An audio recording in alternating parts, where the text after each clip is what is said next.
এখন সময় হচ্ছে রিভিশনের সময়। আমাদের প্রত্যেকটা নোটে আমাদের যে শর্ট নোট, সেই শর্ট নোটের প্রত্যেকটা টপিক্সের লাস্টে দেখবেন এক নজরে লাস্টেও দেওয়া আছে এক নজরে। এই জায়গাগুলো আমরা খুব ভালো করে পড়ব, যাতে এক নজরের অংশটুকু পড়লে সম্পূর্ণ আইনটা আমাদের একবার দেখা হয়ে যায়, চোখ বুলানো হয়ে যায়। হ্যাঁ, যেমন এক নজরে সুনির্দিষ্ট প্রতিকার আইনের লাস্টে আমি যে ছকটা রেখেছি, হ্যাঁ, এক ছকে 5 ধরনের প্রতিকার। তো এই জায়গাটা দেখেন, 5 এতে বলছে দখল গ্রহণ করে প্রদানের মাধ্যমে একটা প্রতিকার দেওয়া হয়, ধারা 8 থেকে 11, নির্দেশ আদেশ 12 থেকে 30, 31 থেকে 41। আর নিরোধ প্রতিকার সেটা সম্পর্কে বলা আছে 5-এর সিতে, আবার কাকে বলে সেটা বলা আছে 6-এ। 5-এ আবার বলছে 6-এর সিতে যেটা আছে সেটা নিরোধমূলক প্রতিকার। আর ধারাগত দিক থেকে আছে 52 থেকে 57-তে। আর এই সম্পর্কে আবার সিপিসির ধারা 94 সি এবং আদেশ 39-এও বলা আছে। আর 5-এর দিতে বলছে ঘোষণা এবং অধিকার অধিকার নির্ণয় করবে এবং সেটা ঘোষণার মাধ্যমে প্রতিকার দিবে, সেটার ধারা হচ্ছে 42 এবং 43-এ লিগাল স্ট্যাটাস এবং লিগাল রাইটস সম্পর্কে। আর 5-এর ইতে যে প্রতিকার দেয় সেটা বলছে রিসিভার নিয়োগের ক্ষমতা, রিসিভার নিয়োগ করে প্রতিকার দেয়। ধারা 44-এ বলা আছে এসআর অ্যাক্টের। আর সিপিসির বলা আছে ধারা 94 ডিতে এবং আদেশ 40। তো আরেকটা জায়গায় যে আমরা কনফিউজড হয়ে যাই, এই কারণে এই ছকটা মনে রাখতে বলছি আমি। ধারার ওইখানে আলোচনার লাস্টেও ছকটা রেখেছি, আবার এক নজরের জায়গাতেও আরেকবার রেখেছি, যাতে আপনারা এটা ভালো করে দেখতে পারেন। দলিল সংশোধন, যে দলিল সংশোধন যখন করা যায়, ধারা 31-এ বলছে 3টি ক্ষেত্রে, 32-এ বলছে উদ্দেশ্য সম্পর্কে অনুমান, 33-এ বলছে সংশোধনের মূলনীতি, যেসব বিষয়গুলো মাথায় নিয়ে একটা দলিল সংশোধন করতে হয়। আর 34-এ বলছে এই যে দলিলটা আদালত সংশোধন করে দিল, এই সংশোধিত দলিলটার আবার সুনির্দিষ্ট প্রতিকার দাবি করা যেতে পারে। চুক্তি রদের জায়গাতে 35 থেকে 38-এর চুক্তি রদের জায়গায় 35-এর চুক্তি রদ। 36-এ বলছে শুধুমাত্র ভুলের জন্য একটা চুক্তি রদ করা যাবে না। আর 37-এ বলছে যে আপনি চুক্তি রদের ক্ষেত্রে এসআর অথবা বিকল্প হিসেবে রদ প্রার্থনা করতে পারেন। আর 38-এ বলছে চুক্তি রদ করে ক্ষতিপূরণ মঞ্জুরের ক্ষমতা আদালতের আছে, আদালত চাইলে সেটাও করতে পারে, আর আপনাকেও সেটা চাইতে হবে। আর দলিল বাতিলের জায়গাটা 39 থেকে 41।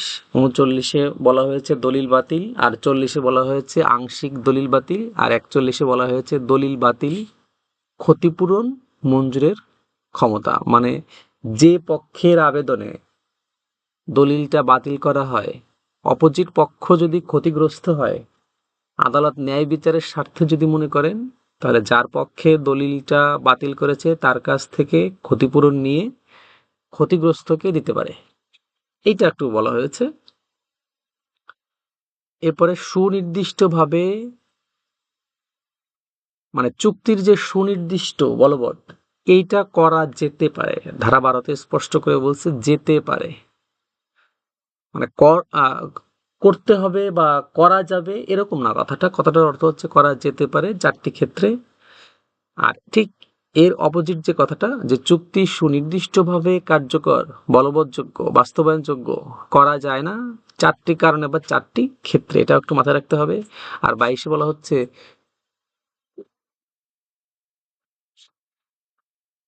যে সুনির্দিষ্ট কার্য সম্পাদনের ক্ষেত্রে আদালত তার ইচ্ছাধীন বা বিবেচনামূলক ক্ষমতা প্রয়োগ করে সুনির্দিষ্ট কার্য সম্পাদনের আদেশ দিবেন না 2টি ক্ষেত্রে, আর আদেশ দিবেন হচ্ছে 1টি ক্ষেত্রে। এটা একটু মাথায় রাখতে হবে। হ্যাঁ, 23-এ বলছে যে যাদের ক্ষেত্রে চুক্তির সুনির্দিষ্ট বলবৎ করা যায়। দেখেন 12 এবং 21 এইখানে বলছে ক্ষেত্রগুলো, জায়গাগুলো, কোন কোন জায়গায়, কোন কোন কন্ডিশন, হ্যাঁ, কোন কোন সিচুয়েশনে বলবৎ করা যায় না। হ্যাঁ, আর 23-এ কিন্তু আসতেছে ফর হুম, আর এখানে একটু খেয়াল করেন, কন্ট্রাক্ট হুইচ মানে যেই সকল চুক্তি, আর এইখানে কিন্তু হেডলাইন্সটাই ফর হুম মানে ব্যক্তি। এটা একটু খেয়াল রাখবেন, অর্থাৎ 23-এও এটা ধরন, বাট এটা হচ্ছে ব্যক্তি, ফর হুম, যে কোন ধরনের ব্যক্তি চুক্তির সুনির্দিষ্ট কার্য সম্পাদন পেতে পারে, এটা ধারা 23-এ স্পষ্ট করে বলা হয়েছে 8 ধরনের ব্যক্তি। 24-এও কিন্তু ফর হুম এর কথা বলা আছে, তার মানে এখানেও ব্যক্তি। তার মানে চুক্তির কার্য সম্পাদন করা যায় না কাদের পক্ষে, কয় ধরনের ব্যক্তির পক্ষে, এটাও 4 ধরনের ব্যক্তির পক্ষে। আর ধারা 26-এ বলা হচ্ছে যখন দেখা যায় পরিবর্তন ছাড়া একটা চুক্তির কোনো একটা অংশ পরিবর্তন ছাড়া সেইটার সুনির্দিষ্ট কার্য সম্পাদন করা যায় না, তো সেই ক্ষেত্রে আদালত চাইলে পরিবর্তন করতে পারে এবং পরিবর্তন করে তার সুনির্দিষ্ট বলবৎ করতে পারে। আর এখানেও দেখেন 27 ধারাতেও কিন্তু বলছে এগেইনস্ট হুম, তার মানে অবশ্যই এখানে ব্যক্তি আসতেছে, যে কাদের বিরুদ্ধে। হ্যাঁ, 23-এ বলছে যে চুক্তি বলবৎ করতে পারে কয় ধরনের ব্যক্তি, চুক্তি বলবতের মামলা করতে পারে বা চুক্তি বলবৎ করা যাবে কাদের পক্ষে। আর 27টা কিন্তু বলছে ঠিক তার বিপরীত, যে কাদের বিরুদ্ধে, কাদের বিরুদ্ধে চুক্তির সুনির্দিষ্ট কার্য সম্পাদন করা যেতে পারে, এটা হচ্ছে 5 ধরনের ব্যক্তির বিরুদ্ধে বা ওই ব্যক্তির পক্ষের বিরুদ্ধে। 28-এও কিন্তু সেম, এগেইনস্ট হুম মানে এখানেও ব্যক্তি। তা এই 28 ধারাতে যেটা বলছে যে যে পক্ষগণকে কার্য সম্পাদনে বাধ্য করা যাবে না, অর্থাৎ যাদেরকে এই চুক্তিটা সুনির্দিষ্টভাবে বলবৎ করার জন্য যে পার্সনদেরকে বাধ্য করা যায় না তাদের কথা বলছে। ধারা 29-এ বলছে স্পষ্ট একটা কথা, এখান থেকে পরীক্ষায় আসার সম্ভাবনা আছে এবার, যে কোনো একটা চুক্তি সম্পাদনের বা আংশিক সম্পাদনের মোকদ্দমা একবার খারিজ হয়ে গেলে পরবর্তীতে বাদী নতুন করে ক্ষতিপূরণের মোকদ্দমা দায়ের করতে পারবে না।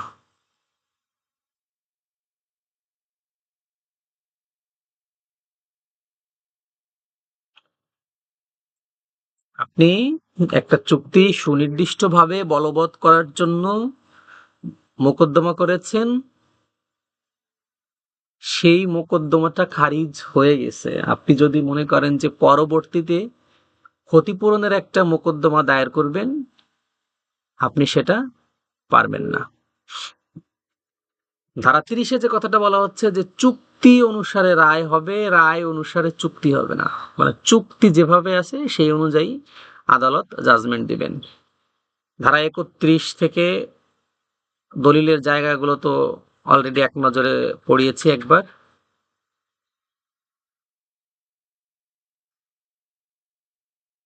এরপরে আমাদের প্রচলিত এসআর অ্যাক্টে প্রচলিত যে ধারাগুলোতে সাধারণত মামলা বেশি হয়, সেই মামলাগুলোর যে তামাদি, হ্যাঁ, এই তামাদিগুলো থেকেও কিন্তু কোশ্চেন আসার সম্ভাবনা রয়েছে। এসআর অ্যাক্টের 8 ধারায় দখল পুনরুদ্ধারের মামলা, স্থাবর সম্পত্তি সত্ত্বসহ দখল পুনরুদ্ধারের মামলা তামাদি হচ্ছে 12 বছর। আর ব্যক্তি হলে 12 বছর আর সরকার হলে 60 বছর। তো ব্যক্তি হলে যে 12 বছর সেটা হচ্ছে আমাদের অনুচ্ছেদ 142 অনুযায়ী, আর সরকার হলে তার তামাদি হচ্ছে 60 বছর 149 অনুযায়ী।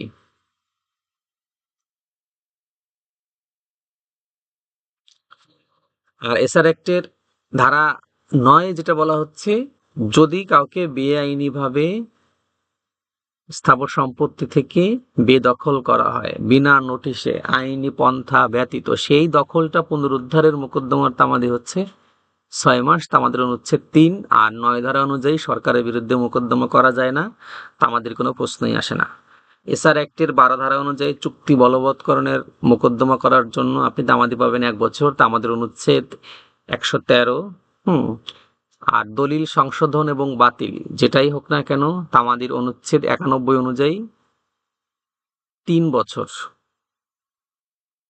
আর 35-এ বলা হচ্ছে চুক্তি রদ। তো চুক্তি রদ করতে চাইলে সেই ক্ষেত্রে তামাদির 1 বছর, তামাদির অনুচ্ছেদ 114 অনুযায়ী।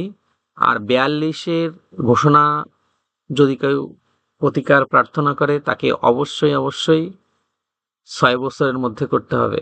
এর কারণটা হচ্ছে এইটার তামাদিটা স্পষ্ট করে দেওয়া নেই। তবে যেই মোকদ্দমার তামাদিটা স্পষ্ট করে দেওয়া নেই, তামাদির অনুচ্ছেদ 120-এ বলছে সেই মোকদ্দমার তামাদি হচ্ছে 6 বছর। চিরস্থায়ী নিষেধাজ্ঞা এই সম্পর্কেও যেহেতু কিছু বলা হয় নাই, তার মানে এই চিরস্থায়ী নিষেধাজ্ঞা এইটার তামাদিও হবে 6 বছর এবং 55 তামাদিও হবে 6 বছর। তো এক নজরে সুনির্দিষ্ট প্রতিকার আইনের সংখ্যা তত্ত্ব, এই জায়গাগুলো আমরা একটু দেখে যাই এক নজরে। যে সুনির্দিষ্ট প্রতিকার আইনে ঘোষণামূলক প্রতিকার দেওয়া যায় 2টি ক্ষেত্রে। ঘোষণামূলক দেওয়া যায় 2টি ক্ষেত্রে, একটা হচ্ছে আইনগত অধিকার, একটা হচ্ছে সম্পত্তির অধিকার। সুনির্দিষ্ট প্রতিকার আইনে রিসিভার নিয়োগের ক্ষেত্র হচ্ছে 2টি। সুনির্দিষ্ট প্রতিকার আইনে নিরোধ প্রতিকার মঞ্জুর করা যায় 2 ভাবে। ধারা 52-তে বলছে অস্থায়ী এবং স্থায়ী। সুনির্দিষ্ট প্রতিকার আইনের 2 ধারা বাতিল। সুনির্দিষ্ট প্রতিকার আইনের নিষেধাজ্ঞা 3 প্রকার। চুক্তি হচ্ছে 3 প্রকার: বৈধ, অবৈধ, বাতিলযোগ্য। সুনির্দিষ্ট প্রতিকার আইনের দলিল সংশোধন করা যায় 3টি ক্ষেত্রে। ধারা 31। সুনির্দিষ্ট প্রতিকার আইনে চুক্তি রদের ক্ষেত্র হচ্ছে 3টি। ধারা 35। সুনির্দিষ্ট প্রতিকার আইনে আদালত ক্ষতিপূরণ মঞ্জুর করতে পারে 3টি ধারায়: 19, 38 ও 41। সুনির্দিষ্ট প্রতিকার আইনের 3 ধারায় সংজ্ঞাসমূহ রয়েছে। সুনির্দিষ্ট প্রতিকার আইনের 12 ধারার ক্ষেত্র হচ্ছে 4টি। সুনির্দিষ্ট প্রতিকার আইনের 24 ধারার ক্ষেত্র হচ্ছে 4টি। সুনির্দিষ্ট প্রতিকার আইনে 18 ধারার বিক্রেতার বিরুদ্ধে ক্রেতার অধিকার আছে 4টি। সুনির্দিষ্ট প্রতিকার আইনে আদেশমূলক প্রতিকার 4টি, ধারা 5-এ বলা আছে। সুনির্দিষ্ট প্রতিকার আইনের 11 ধারার ক্ষেত্র হচ্ছে 4টি। এটা কিন্তু আমাদের সর্বশেষ পরীক্ষায় আসছিল 2025-এর পরীক্ষায়। তো দেখেন, বাংলাদেশের কোনো একটা নোট, কোনো একটা গাইড বা কোনো একটা লেকচার খুলে আপনি দেখাতে পারবেন না যে কোনো টিচার এই 10 আর 11 ধারাটা কখনো একবার পড়াইছে। কারণ এইখান থেকে কখনো কোশ্চেন হয় না, কখনো হবেও না, কোর্টে এটা নিয়ে খুব একটা মামলাও হয় না। বাট আমাদের নোটগুলো কিন্তু একেবারে পরিপূর্ণভাবে করা, যে একটা সেকশন থেকে ন্যূনতম একটা কোশ্চেন হতে গেলে যে বিষয়টার উপর নির্ভর করে কোশ্চেনটা হতে পারে সেইটা আমরা আমাদের নোটে দিয়ে দিয়েছি, যাতে কোনোভাবে আমাদের প্রস্তুতিটা মিস না হয়। তার মানে 100-এ 100 আমরা যেন প্রিপারেশন নিয়ে পরীক্ষার হলে যেতে পারি। এরপরে সুনির্দিষ্ট প্রতিকার আইনে সুনির্দিষ্ট প্রতিকার মঞ্জুর করা যায় 5 ধারায় 5 ভাবে। আর সুনির্দিষ্ট প্রতিকার আইনে চিরস্থায়ী নিষেধাজ্ঞা মঞ্জুর করা যায় 5টি ক্ষেত্রে, ধারা 54-তে। তো সুনির্দিষ্ট প্রতিকার আইনের যে সংখ্যা তত্ত্ব এইটা আমরা দেখলাম। তো 5টা আইনের আমাদের নোটে যে সংখ্যা তত্ত্ব আছে, এই জায়গাটা পড়লে আপনারা কমপক্ষে 5 থেকে 7টা কোশ্চেন পাবেন, কারণ সংখ্যা তত্ত্ব নিয়ে প্রায় একটা কোশ্চেন হয়। এরপরে প্রশ্ন উত্তরে সুনির্দিষ্ট প্রতিকার আইন। তো আমাদের প্রত্যেকটা নোটে প্রশ্ন উত্তরে এইভাবে যেটা দেওয়া আছে, হ্যাঁ, ছোট ছোট আইনগুলোর এই জায়গাগুলো আমি দিয়ে দিয়েছি। এগুলো আপনারা খুব খুব কেয়ারের সাথে একটু পড়বেন। হ্যাঁ, যেমন কোনো উদ্দেশ্য সুনির্দিষ্ট প্রতিকার আইন প্রণীত হয়। কোন উদ্দেশ্যে সুনির্দিষ্ট প্রতিকার আইন প্রণীত হয়? আইনের সংজ্ঞা নিরূপণ এবং সংশোধনের উদ্দেশ্যে। বাদী আর্জিতে যে প্রতিকার দাবি করে সেই প্রতিকার মঞ্জুর করাকে বলে সুনির্দিষ্ট প্রতিকার। চুক্তিকারীকে চুক্তি মোতাবেক কাজ করতে বাধ্য করাই হলো সুনির্দিষ্ট কার্য সম্পাদন। আর সুনির্দিষ্ট প্রতিকার আইনের উৎপত্তি হয়েছে ইকুইটি আইন থেকে। অধ্যায় আছে 10টি, ধারা আছে 57টি। সুনির্দিষ্ট প্রতিকার আইন কোন সম্পত্তির ক্ষেত্রে প্রযোজ্য? স্থাবর এবং অস্থাবর সম্পত্তির ক্ষেত্রে প্রযোজ্য। রেজিস্ট্রেশন আইন কত সালের আইন? 1908 সালের আইন। চুক্তি নয় এমন কোনো অঙ্গীকারের ব্যাপারে কোনো প্রতিকার দেওয়া যাবে? বলছে যাবে না। দলিল সমূহের উপরে রেজিস্ট্রেশন আইনের প্রয়োগকে প্রভাবিত করা যায়? যায় না। সুনির্দিষ্ট প্রতিকার আইনের কত ধারায় প্রতিকার দেওয়ার পদ্ধতির বিষয়ে বলা আছে? 5 ধারায়। সুনির্দিষ্ট প্রতিকার আইন অনুযায়ী কি কি প্রতিকার দেওয়া যায়? ১. সুনির্দিষ্ট সম্পত্তি দখল, গ্রহণ ও অর্পণ। ২. চুক্তির সুনির্দিষ্ট কার্য সম্পাদন। ৩. নিরোধমূলক প্রতিকার। ৪. পক্ষসমূহের অধিকার নির্ণয় ঘোষণার মাধ্যমে। ৫. রিসিভার নিয়োগের মাধ্যমে। সুনির্দিষ্ট প্রতিকার আইনের ৫ ধারা মতে আদেশমূলক বা আদেশাত্মক প্রতিকার হচ্ছে ৪টি। সুনির্দিষ্ট প্রতিকার আইনের ৫ ধারা মতে নিষেধাত্মক প্রতিকার হচ্ছে ১টি। আর কোন ক্ষেত্রে সুনির্দিষ্ট প্রতিকার প্রদান করা যায় না? দণ্ড সংক্রান্ত আইন বলবৎ করার জন্য ধারা ৭ এটা স্পষ্ট করে বলা আছে। আর স্থাবর ও অস্থাবর সম্পত্তি পুনরুদ্ধার সম্পর্কে সুনির্দিষ্ট প্রতিকার আইনের কোন ধারায় বলা আছে? ৮ থেকে ১১ ধারায়। আর সুনির্দিষ্ট স্থাবর সম্পত্তির দখলের অধিকারী ব্যক্তি সম্পত্তির দখলে না থাকলে মোকদ্দমা দায়ের করবেন সুনির্দিষ্ট প্রতিকার আইনের কত ধারায়? ৮ ধারায়। ৮ ধারার মোকদ্দমার বিষয়বস্তু হচ্ছে এবং কি বা বাদীকে কি প্রমাণ করতে হবে সেটা হচ্ছে সত্য বা মালিকানা। ৮ ধারায় মোকদ্দমায় বাদীকে কি প্রমাণ করতে হবে না? দখল প্রমাণ করতে হবে না, কারণ ৮ ধারার বিষয়বস্তুটাই হচ্ছে সত্য। হ্যাঁ, আমি এই জমির মালিক, সে ওয়ারিশ সূত্রে হোক বা ক্রয় সূত্রে হোক, তো এই ক্ষেত্রে দখলটা ফ্যাক্টর না। তো এইভাবে আমরা যে প্রশ্ন উত্তরের যে জায়গাটা রেখেছি, ছোট আইনগুলো, শর্ট আইন ৪টায় এই জায়গাটা আমরা রেখেছি। তো এই জায়গাটা আপনারা নোটে যেভাবে আছে এইভাবে যদি একটু প্রত্যেকটা দিন 7টা আইনের থেকে এক নজরের জায়গাগুলো প্রত্যেকটা দিন আপনাকে দেখতে হবে এখন। হ্যাঁ, আপনি এখন একটা আইন 1 সপ্তাহ ধরে পড়বেন, এটা হবে না। আমাদের পরীক্ষার আছে আর 1 সপ্তাহ। আপনি প্রত্যেক দিনই আমাদের শর্ট নোটের এক নজরের জায়গাগুলো একটু দেখে যাবেন। আশা করি আপনার পাস কেউ আটকাতে পারবে না। আর এই মুহূর্ত থেকে বলছি যে পড়াশোনা কোনটা মনে থাকতেছে না, মনে রাখার চেষ্টা, যে জায়গায় ভুলে যাচ্ছেন সেই জায়গা আবার পড়া, এবং আমাদের ম্যারাথন মডেল টেস্ট থেকে আবার মডেল টেস্ট আমি যেটা যেদিন দিচ্ছি সেটা প্র্যাকটিস করা। এইটা ছাড়া অন্য কোনো কাজ আপাতত করার দরকার নেই। হ্যাঁ।